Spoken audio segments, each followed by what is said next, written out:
Hello, my name is Brittany Hawkins, current student here at Grand Canyon University. Today I'm going to be discussing a scenario between a future daughter-in-law and future mother-in-law collaborating on making wedding plans. Well, one of the key things here is that they do not have a relationship with one another. They only know of each other, but now they have to work together to collaborate on the wedding plan. The son expressed his feelings for both of his important women in his life to come together to make the wedding plans. One of the main points between this conflict is that they have different listening styles and different communicating styles. The mother-in-law, Miss Nicole, she is more of an critical listener. So she listens to all the facts and all the details when she's listening to someone communicating with her. And the daughter in law is a more intensive listener. She listens for the key details. She listens more so just to respond. Now, the different type of communicators they are, Miss Nicole, the mother in law, is a more passive aggressive communicator. um she don't directly communicate her feelings, but she holds on to negative emotions and she lets that affect her actions, so that kind of makes confusion and resentment. Whereas the daughter-in-law, she's more of a passive communicator. She has kind of a fear of speaking up, which is understandable because, she doesn't really know her future mother in law in that way.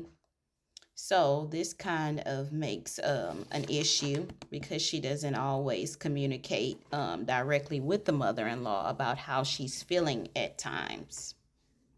Another key point is that they both come from different backgrounds, and so that kind of makes of a conflict because they have different perspectives on things and how they feel things should go. Both the mother and daughter-in-law should acknowledge their unique backgrounds, personalities, and cultural influences that shapes their perspectives on wedding traditions and planning. For instance, the mother-in-law may have expectations rooted in her culture or family traditions, while the daughter-in-law, she wished to integrate modern traditions and elements, our personal preferences. Discussing the backgrounds openly can help establish a mutual understanding. Livre, excuse me, 2021. I probably didn't pronounce his name correctly, but that was a study from him. And so when you have two different backgrounds, it's important to show respect for each other's background. The recommendations that I have for them is for them to sit down and actively practice actively listening to one another. Paraphrase what the other one has said, just so that the Nicole could know that Miss Mia is actually listening to what she is saying, and vice versa. They could also ask clarifying questions from to one another, like for example, did you want to jump the broom at the wedding, or what is the purpose of doing this, or how much does this mean to you? Those type of questions would be very good for them to ask one another, and they need to validate each other feelings even if they don't fully agree.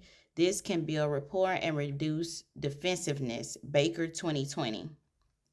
So in all, this opportunity for the mother and the daughter-in-law is a great opportunity for them to bond, connect, and learn one another and all, because at the end of the day, they are going to be family, and family must learn how to communicate with family. Family must build a bond. Family must be active listening when it comes to talking to one another, expressing emotions, and constructively doing that.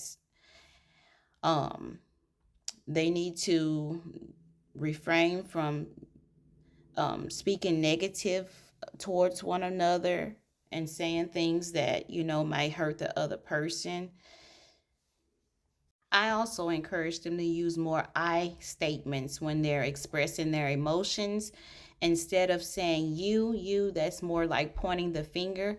When you say I, it's not so much as the blame game. It's more so you expressing how you're feeling. So the daughter-in-law might express herself as, I feel as if this is my wedding and I would like to do this way, and the mother-in-law should respond what she understands, you know.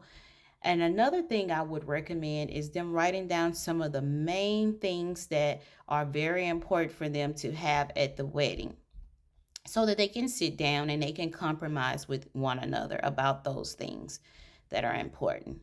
In all, embracing the journey of compromise and support is very essential in any family relationship.